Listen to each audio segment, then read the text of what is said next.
అన్న నేను ఇప్పుడే గేమ్ చేంజర్ అనే సినిమా చూసి వస్తున్నాను. నా బెనిఫిట్ షో ఏంటంటే రామ్ చరణ్ గారి సినిమా ఎలా ఉంటుందా అని చెప్పేసి నాకేంటంటే శంకర్ గారి మీద ఉన్న మినిమం ఎక్స్పెక్టేషన్ పెట్టుకొని వచ్చాను. కాకపోతే ఏంటంటే స్టోరీ పరంగా చూసుకుంటే ఇంతకు ముందు ఏంటంటే 4-5 సినిమాలు చూసిన తర్వాత వచ్చిన స్టోరీ లాగానే అనిపించింది అన్న. స్టోరీ ఏది ఇప్పుడు వచ్చేటటువంటి కొత్త స్టోరీ ఏం కాదు, పాత స్టోరీనే. కాకపోతే ఏంటంటే కొన్ని విజువల్స్ ఉన్నాయి భయ. ఏంటంటే ఇంటర్వెల్ బ్యాంక్ అసలు ఆ ట్విస్ట్ ని ఎవరు ఊహించని కూడా ఊహించరు. ఏంటంటే ఒక్కొక్కళ్ళ మైండ్ బ్లాంక్ అయినాయి అన్న. అండ్ లాస్ట్ క్లైమాక్స్ సీన్ లో ఉండేటటువంటి ఫైట్ సీన్ కూడా చాలా బాగా హైలైట్ చేసి పెట్టారు. బ్యాక్గ్రౌండ్ స్కోర్ మ్యూజిక్ పరంగా చూసుకుంటే తమన్ బ్యాక్గ్రౌండ్ స్కోర్ మ్యూజిక్ కూడా చాలా బాగా అందించారు. స్టోరీ అవుట్డేటర్ స్టోరీనే, ఏంటంటే పాత స్టోరీనే. కాకపోతే ఏంటంటే సీన్ కి మనకేంటంటే చాలా వరకు ఇంట్రెస్ట్ అనిపిస్తుంది అన్న. మనకు చూస్తున్న కొద్ది ఇంట్రెస్ట్ అనేది వెళ్తూ ఉంటది. సాంగ్స్ చాలా బాగా అనిపించినాయి. కానీ నా హైరానా అని చెప్పేసి ఆ ఒక సాంగ్ పెట్టలేదు, అదొక డిసప్పాయింట్.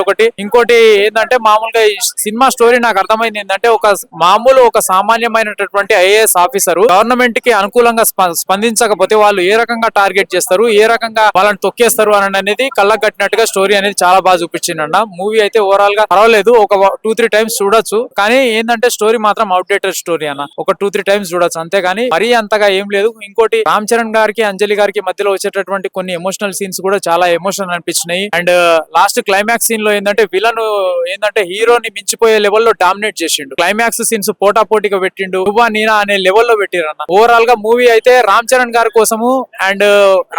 కోసము శ్రీకాంత్ గారి కోసము వీళ్ళ యాక్టింగ్ పర్ఫార్మెన్స్ కోసం చూడొచ్చు అన్న. అంతేగాని స్టోరీ మాత్రం ఏంటంటే కొత్త స్టోరీ అయితే కాదు, అవుట్డేటెడ్ స్టోరీ. ఓవరాల్ రేటింగ్ అయితే 3.5 వరకు ఇస్తాను. ఎస్ సూర్య గారి యాక్టింగ్ ఎలా ఉంది? హెచ్ఎస్ సూర్య గారి యాక్టింగ్ చాలా బాగుంది అన్న. నెంబర్ 1 యాక్టింగ్ హెచ్ఎస్ సూర్య గారి యాక్టింగ్ చాలా బాగుంది. అండ్ మన శ్రీకాంత్ గారి యాక్టింగ్ అసలు ఇంటర్వెల్ సీన్ లో అసలు ఈ సీన్ వస్తుందా అని చెప్పేసి ఎవరు ఊహించరు అనమాట. ఒక్కొక్కళ్ళు విజిల్స్, అరుపులు, కేకలతో మోగిపోయింది. ఇంకోటి ఆ జరగండి అనే సాంగ్ వచ్చినప్పుడు అన్న ఈ ఫ్యాన్స్ అందరూ ఆన్ స్క్రీన్ మీద థియేటర్ ఆన్ స్క్రీన్ మీద పోయి మరి డాన్స్ చేస్తున్నారు.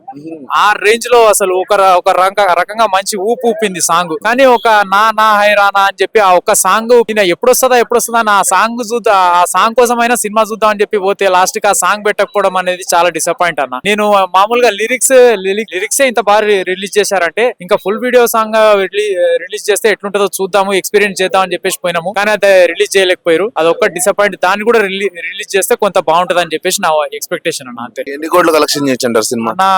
ఎన్ని కోట్ల కలెక్షన్స్ అని అంటే సుమారు ఒక 250 వరకు వస్తుంది అన్న. 250 కోట్ల వరకు వస్తుంది అన్న. ఎందుకనంటే అవుట్డేటెడ్ స్టోరీ ఇది. ఇప్పుడు మామూలుగా ఫ్యామిలీ ఆడియన్స్ చూస్తారు, కానీ మెయిన్ యూత్ ఆడియన్స్ అంత ఎక్కువగా చూడకపోవచ్చు అని నా ఒపీనియన్ అన్న. మెయిన్ యూత్ ఆడియన్స్ ఎక్కువ చూడరు. ఏంటంటే మామూలుగా ఫ్యామిలీ ఆడియన్స్ ఇప్పుడు ఏంటంటే రెగ్యులర్ గా సినిమాలు చూసే వాళ్ళకైతే ఇది అవుట్డేటెడ్ స్టోరీ అని అనిపిస్తుంది అన్న. ఇప్పుడు ఫైనల్ గా హిట్ అయిందంటారా, ఫ్లాప్ అయిందంటారా? ఫైనల్ గా హిట్ ఫ్లాప్ అని చెప్పనన్నా కానీ నా దృష్టిలో ఏంటంటే ఒక యావరేజ్ అని చెప్పేసి చెప్తా అన్న. ఒక 1 టైం చూడొచ్చు అంతే అన్న. Thank you bro, thank you very much. Movie ఎలా ఉంది? అన్ప్రెడిక్టబుల్ అని చెప్పొచ్చు. ఏం చెప్పాలో అర్థమైతే నిజంగా. అంటే రామ్ చరణ్ పర్ఫార్మెన్స్ చాలా బాగుంటది, సాంగ్ చాలా బాగుంటాయి. కానీ అన్నిటికన్నా బాగా డిసప్పాయింట్ అంటే కొత్తగా ఏముంది, రొటీన్ స్టోరీ కదా. ఎందుకు అంత అవుట్డేటెడ్ స్టోరీ, ఎందుకు ఇంత పెద్ద హీరో పెట్టుకొని రొటీన్ స్టోరీ ఏమొచ్చింది అన్న ఫీలింగ్ వచ్చింది. నిజంగా నాకు ఈ సినిమా పవన్ కళ్యాణ్ తీయాలన్నారు, కానీ ఈ సినిమా పవన్ కళ్యాణ్ తీసుకుంటే పవన్ కళ్యాణ్ సెట్ అయ్యేది. కానీ ఇప్పుడు ఏమైందంటే అంటే బెంగటైస్ సినిమా చూసిన తర్వాత, మన భద్రని 2 సినిమా చూసిన తర్వాత అరే ఈ సినిమా ఏంద్రా అన్న ఫీలింగ్ వస్తుంది అనమాట. కానీ రామ్ చరణ్ అయితే ప్రాణం పెట్టాడు అన్న చెప్తున్నా. యాజ్ ఎ మెగా ఫ్యాన్ చెప్తున్నా, నేను ఏమనుకున్నా పుష్పం దాటేస్తుంది, దంగల్ దాటేస్తా అనుకున్నా. కానీ యాజ్ ఎ మెగా ఫ్యాన్ నేను చాలా బాధపడుతున్నా. అంత లేదు. స్టోరీ అయితే రొటీన్ స్టోరీ. రామ్ చరణ్ అయితే చింపి పడదింగాడు. ఆ ధూప్ సాంగ్ చాలా బాగుంటుంది, రామ్ సాంగ్ బాగుంటుంది. ఆ నానా హైరాన్ సాంగ్ ఎందుకు లేపేసి అర్థమైతే లేదు. అరే గంత మంచి సాంగ్ నానా హైరాన్ సాంగ్ ఎందుకు తీసేసారో అర్థమైతే. అది ఉంటే మాత్రం సినిమా చాలా ప్లస్ అయ్యే ఛాన్స్ ఉంది. మన ధూప్ సాంగ్ అయితే అబ్బా జానీ మాస్టర్ కొరియోగ్రఫీ ఇచ్చి పడేసారు భయ. 100% తనకు నేషనల్ అవార్డు తీసినప్పుడు కూడా ఈ సాంగ్ ద్వారా మళ్ళీ రావాలని కోరుకుంటున్నా. చాలా బాగా అనిపించింది. ఒకటి ఏంటంటే అంటే వీళ్ళు రాజకీయంగా నిజాయితీ వెళ్తారు అనుకుంటున్నా. మన అప్పన్న క్యారెక్టర్ గానీ, సముద్రం క్యారెక్టర్ గానీ, శ్రీకాంత్ క్యారెక్టర్ గానీ నిజంగా వెళ్తున్న టైంలో వాళ్ళు రొటీన్ గా ఏంటంటే మారిపోతుంటారు. వాళ్ళంతా కలిసి మన అప్పన్న లేపేస్తారు. అది అంజలి చూస్తుంది, అంజలి పోయి మన రామచరణ్ చెప్తే రామచరణ్ కక్ష కట్టి ఇదే రొటీన్ స్టోరీ. కొత్త ఏం లేదు. వచ్చామా, కొట్టామా, తిట్టామా, పడుకున్నాం, అదే ఉంటది. కానీ నాకైతే బాగా అనిపించింది ఏంటంటే రామ్ చరణ్ గెటప్స్, సాంగ్స్ చాలా బాగున్నాయి. మెయిన్ పిల్లలు అన్న ఎడ్జ సూర్య, ఆ మేనరిజం ఉంటుంది పోయి ఎడ్జ సూర్యది సినిమా చాలా ప్లస్ అయింది అన్న. అసలు ఈయన రామ్ చరణ్ ఫీలింగ్ అవుతుంటా అన్నమాట. ఎడ్జ సూర్య గెటప్స్ కానీ, తనకు విలనిజం కానీ కామెడీ చేశాడు పోయి ఆ సినిమాలో చాలా వచ్చింది. కానీ నాకైతే స్టోరీ మాత్రం సినిమాకి మెయిన్ మైనస్ అంటే నానా హైరాన్ సాంగ్ లేపేయడం, స్టోరీ కొత్తగా లేకపోవడం సినిమాకి చాలా మైనస్ అయింది. 100% ఇది చాలా మంది వాడు కుమార్ అని ఉంటాడు, 50,000 కోట్లు కొడతా అంటాడు. అంత లేదు ఆ సబ్జెక్ట్ లేదు, లోపల ఏం లేదు చెప్తాను, ఒక విషయం చెప్తా, లోపల ఏం లేదు డొల్లా, రొటీన్ స్టోరీ, లోపల ఏం లేదు రొటీన్ స్టోరీ డొల్లా. కాకపోతే 1000 కోట్ల తీసి కొట్టే ఛాన్స్ అవుతుంది. కానీ రామ్ చరణ్ ఫ్యాన్ గా నేను చాలా బాధపడుతున్నా. ఏంది సామి ఇట్లా చేసావు మమ్మల్ని, ఆడు ఇతం చంపేయండి, కానీ ఈ రకంగా మరి మమ్మల్ని చంపేయడం నేనైతే ఎక్కడికో ఊహించుకున్నా. కానీ రామ్ చరణ్ అయితే ఆ అన్నం దొక్కేశాడు అన్న. శంకర్ అన్న రామ్ చరణ్ గెటప్ చాలా బాగుంటుంది, కానీ సినిమాకి మెయిన్ డిసడ్వాంటేజ్ అంటే శంకర్ అవుట్డేటెడ్ స్టోరీ, కొత్త స్టోరీ కాదు. సినిమాకి ఏమైనా మైనస్ అయితే మాత్రం 100% శంకర్ యొక్క డైరెక్షన్. ఏ చాలా బాగా, ఇంటర్వ్యూ సీన్ చాలా బాగుంటది, క్లైమాక్స్ సీన్ బాగుంటది, ఇంటర్వ్యూ తర్వాత ఒక 20 minutes అయితే చాలా బాగుంటుంది. కానీ స్టోరీ మాత్రం సినిమాలో ఏముంది రానా సామి అన్న ఫీలింగ్ కలిగింది అన్న. అంతే అన్న, నేను బీటెక్ చేసినా వీడియో నాకే అంటే కొత్త స్టోరీ ఏముంది అంటున్నా. బెంగాల్ టైగర్ స్టోరీ, మన భరత్ నేనే స్టోరీ అంటే నిజాయితీకి వెళ్తారు, మళ్ళీ ఓడిపోతారు, మళ్ళీ కక్ష కడతాడు, మళ్ళీ ఆయన సీఎం కావాలనుకుంటాడు, సినిమా కట్టు రొటీన్ స్టోరీ. అంతే, డాన్స్ వేయడమా డాన్స్ ఇరుకు, ఫైట్ వేయడమా ఫైట్ ఇరుకు, స్టోరీ నా ఇరుకు, గది స్టోరీ. సీఎం అవుతాడా? సీఎం అంటే తన ప్రమాణ స్వీకారం చేస్తున్న టైంలో 2000 మంది కలెక్టర్ అవుతారన్న. అంటే ఈయనకు సీఎం కావాలని సీన్ కట్ చేస్తారు అక్కడ. అంటే వాళ్ళు పార్టీ గెలుస్తారు కానీ ఆయన సీఎం కాడు. ఇదే స్టోరీ. ఎన్ని కోట్లు కలెక్షన్ ఇచ్చంటారు? ఈజీ అయితే 1000 కోట్లు కాసేతానా, 2000 కానీ చాలా మంది 400 కోట్లు కూడా రావడం కష్టం. 400 కోట్లు లేదు, అంత లేదాడా, అంత లేదు. రాసి పెట్టుకోండి 100%, 1000 కోట్లు కొడతా గానీ అంత చెప్పలేము. అట్లా మూయడం ఏమంటే స్టోరీ అయితే అవుట్డేట్ స్టోరీ, కానీ రామ్ చరణ్ పర్ఫార్మెన్స్ చాలా బాగుంది. మంచి డైలాగ్ చెప్తారా సినిమా నుంచి? రాక్ రా సాకు సార్ అనే డైలాగ్ ఉంటది, మాస్ ఉంటది. అది ఒకటి రా మచ్చా మచ్చా రా డాన్స్ అయితే చాలా బాగుంటుంది. స్టార్టింగ్ ఎంట్రీ సీన్, కత్తి పట్టుకునే సీన్ అయితే చాలా బాగుంటుంది. Thank you bro. Comeback movie అయితే మనం ఇంకా అంత ఆ లెవెల్లో అయితే నాకైతే అనిపించలేదు. ఎందుకంటే శంకర్ గారి మార్క్ అనేది ఒక సాంగ్స్ లో, సినిమా ఉందా పోయిందా అంటే అది డాకు మహారాజ్ మూవీని బట్టి సినిమా ఉందా పోయిందా అనే చెప్పొచ్చు. రెగ్యులర్ ఒక నాకు అదే అంటున్నా భయ్య, నాకు మూవీలో ఒక సాంగ్స్ ఉండాలి, యాక్షన్ ఉండాలి, ఫైట్స్ ఉండాలి. నాకు ఒక రెగ్యులర్ కమర్షియల్ మూవీ ఒక 2.5 hours నన్ను ఎంటర్టైన్మెంట్ చేయాలి అనుకుంటే మాత్రం సినిమా ఉంటది. బట్ నాకు ఇదే ఇక రొటీన్ పంత, ఇదే సోది అనుకుంటే మాత్రం సినిమా పోతుంది. ఎస్జే సూర్య యాక్టింగ్ మాత్రం వేరే లెవెల్ అన్న. సినిమాకి ప్లస్ ఆఫ్ ద మూవీ ఏదైతే ఉంది అంటే అది ఎస్జే సూర్య పెర్ఫార్మెన్స్. కొన్ని సీన్స్ లో లిటరల్లీ చెప్పాలంటే చరణ్ గారిని డామినేట్ చేసే అంత పెర్ఫార్మెన్స్ ఇచ్చారు. సరిపోదా శనివారంలోనే మనం ఒక లెవెల్లో పెర్ఫార్మెన్స్ చూసాము, దానికి మించి ఉంది.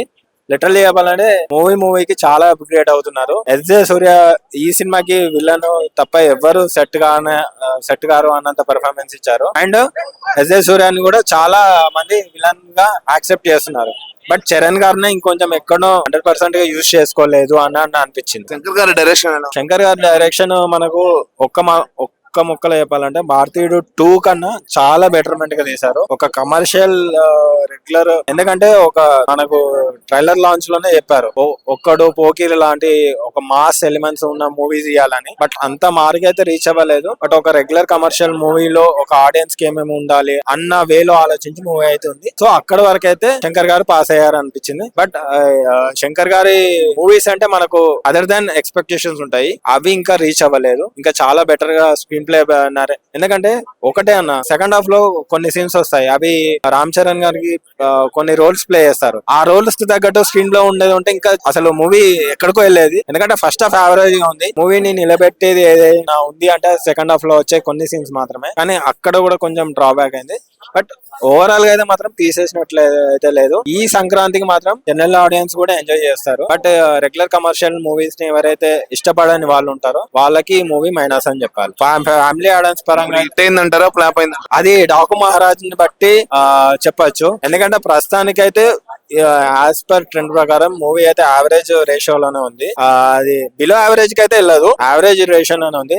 యావరేజ్ నుంచి హిట్ వెళ్తుందా వెళ్ళదా అనేది మాత్రం ఇక నెక్స్ట్ డాగు మహారాజు మూవీని బట్టి హిట్ వెళ్తుందా లేదా అని చెప్పాలి. ఒకవేళ ఆ మూవీ కొంచెం అటు ఇటు ఉంటే మాత్రం ఈ మూవీ ఎన్ని కోట్లు కలెక్షన్ చేయొచ్చు? 500 crores బడ్జెట్ అని చెప్పారు. మూవీకి ప్లస్ పాయింట్ ఏంటంటే టికెట్స్ రేట్స్ ఈ రోజే కొంచెం హైక్ ఉన్నాయి, రేపటి నుంచి నార్మల్ రేట్స్ ఉన్నాయి కాబట్టి, అండ్ వరుసగా హాలిడేస్ ఉన్నాయి కాబట్టి అప్ టు 300 to 400 crores అయితే వస్తుంది. ఆఫ్ ద మూమెంట్ అంటే చెప్పలేము, ఎందుకంటే ఒక్క హైప్ మూమెంట్ లేదు భయ్య, ఒక్క ఇంటర్వెల్ ట్విస్ట్ తప్ప. సెకండ్ హాఫ్ లో మనకు రెగ్యులర్ కమర్షియల్ ప్యాటర్న్ మూవీ చూసినట్టు అనిపిస్తుంది, అదే మేజర్ డ్రాబ్యాక్. కానీ కొన్ని సీన్స్ మాత్రం ఒక ఇంట్రెస్టింగ్ అనిపించాయి. మూవీ 2.5 hours అయినా కూడా మనకు కొన్ని ల్యాక్ సీన్స్ చేయబట్టి మేజర్ గా ఫస్ట్ హాఫ్ లో వచ్చే లవ్ సీన్స్ ఇరికిచ్చినట్టు అనిపించింది. కియారా గారిని అనవసరంగా పెట్టారు మూవీలో, అసలు ఆమె పాత్ర లేకున్నా మూవీ అనేది రన్ అయ్యేది. సెకండ్ హాఫ్ లో ఫ్లాష్ బ్యాక్స్ లో సీన్స్ లో రామ్ చరణ్ యాక్టింగ్ బాగుంది. బట్ ఓవరాల్ గా అయితే మాత్రం మీరు అన్నట్టు హిట్ అని చెప్పలేం, అలానే ఫ్లాప్ అని చెప్పలేం. యావరేజ్ కంటెంట్ లో వెళ్ళిపోతుంది మూవీ.